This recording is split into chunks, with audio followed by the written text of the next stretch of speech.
San Antonio Water System Standard Specifications for Construction. Item No. 3001. Pole bracing. 3001.1 Description: the contractor shall coordinate with utility company and provide all labor, supervision, tools, equipment, and materials necessary to brace and slash or relocate power poles, guy wires, gas lines as required to complete work.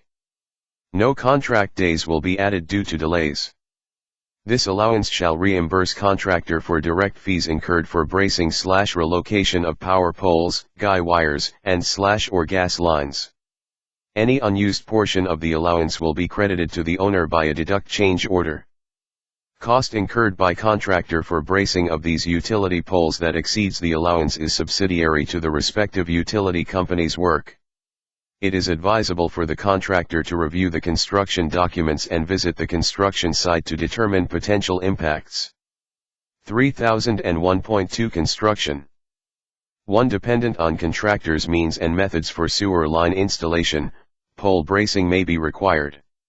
Contractor shall develop means and methods according to the on-site geotechnical conditions that will avoid conflicts with overhead electric lines, poles, and guy wires and coordinate with CPS Energy for pole bracing as necessary as mentioned in 3001.1 Description.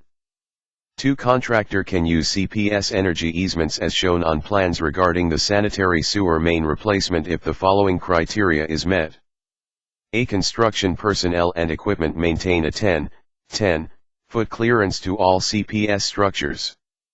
B. Access across the transmission and distribution easements will be allowed, as long as access for CPS Energy maintenance personnel and equipment is maintained at all times. C. Construction vehicles, equipment, and piping may be staged within the easements as long as access for CPS Energy maintenance personnel and equipment is maintained at all times. D. No trench spoils/piles may be stored or piled within easements. E. No types of vehicles or equipment may be used that will allow personnel or equipment to be closer to the distribution line than the minimum clearances provided by OSHA or the National Electric Safety Code. F. The easements must be returned to their original condition as existed prior to any staging or other use. 3. Contractor shall coordinate with CPS if any of the above-mentioned criteria cannot be met. 4. Contractor shall contact CPS 1 week in advance prior to using or crossing a CPS easement. 3001.3 Payments. Payment will be made to the contractor based on the allowance included as part of the bid. Contractor shall provide receipts to SAWS for reimbursement.